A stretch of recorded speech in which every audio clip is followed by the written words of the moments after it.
The Lord be with you. I'm Deacon Keith Fournier, and our first reading is taken from the book of Sirach. If you choose, you will keep the commandments and so be faithful to his will. He has set fire and water before you. Put out your hand to whichever you prefer. A human being has life and death before him. Whichever he prefers will be given to him. For vast is the wisdom of the Lord. He is almighty and all-seeing. His eyes are on those who fear him. He notes every human action. He never commanded anyone to be godless.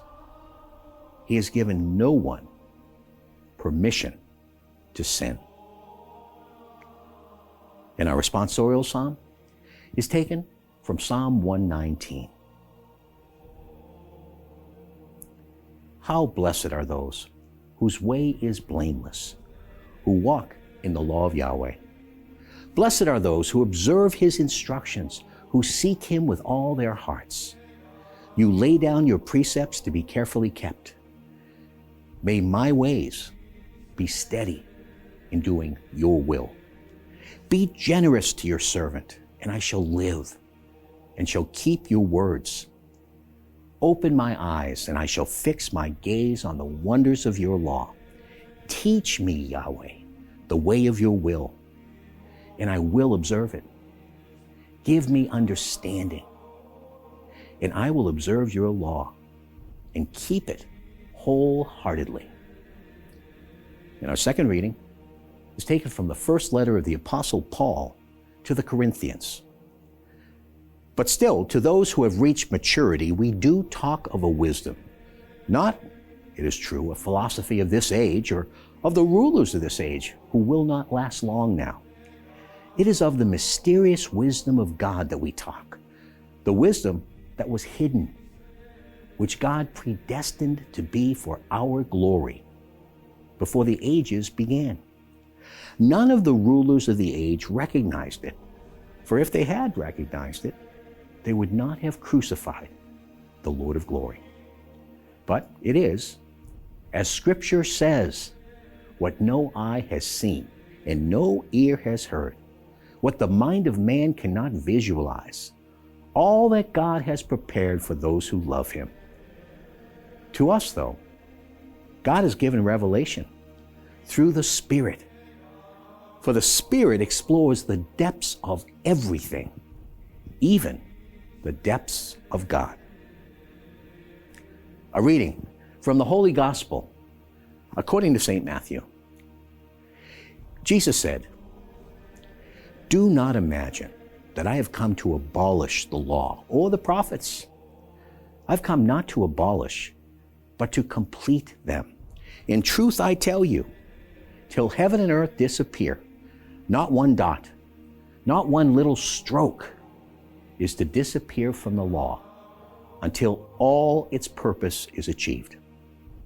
Therefore, anyone who infringes even one of the least of these commandments and teaches others to do the same will be considered the least in the kingdom of heaven. But the person who keeps them and teaches them will be considered great in the kingdom of heaven. For I tell you, if your uprightness does not surpass that of the scribes and the Pharisees, you will never get into the kingdom of heaven. You've heard how it was said to our ancestors, 'You shall not kill.' And if anyone does kill, he must answer for it before the court. But I say this to you, anyone who is angry with a brother will answer for it before the court. Anyone who calls a brother fool will answer for it before the Sanhedrin. And anyone who calls him traitor will answer for it in hellfire. So then, if you are bringing your offering to the altar, and there remember that your brother has something against you, leave your offering there before the altar. Go and be reconciled with your brother first, and then come back and present your offering. Come to terms with your opponent in good time while you are still on the way to the court with him.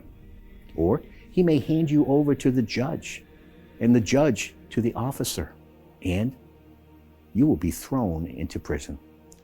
In truth, I tell you, you will not get out till you have paid the last penny. You've heard how it was said, you shall not commit adultery. But I say this to you, if a man looks at a woman lustfully, he's already committed adultery with her in his heart. If your right eye should be your downfall, tear it out and throw it away. For it will do you less harm to lose one part of yourself than to have your whole body thrown into hell. And if your right hand should be your downfall, cut it off and throw it away. For it will do you less harm to lose one part of yourself than to have your whole body go to hell. It's also been said, anyone who divorces his wife must give her a writ of dismissal. But I say this to you, everyone who divorces his wife, except for the case of an illicit marriage, makes her an adulteress. And anyone who marries a divorced woman commits adultery. Again, you've heard how it was said to our ancestors, you must not break your oath, but must fulfill your oaths to the Lord. But I say this to you, do not swear at all, either by heaven, since that is God's throne, or by earth, since that is his footstool, or by Jerusalem, since that is the city of the great King. Do not swear by your own head either, since you cannot turn a single hair white or black. All you need to say is yes if you mean yes, no if you mean no. Anything more than this comes from the evil one. The Gospel of the Lord.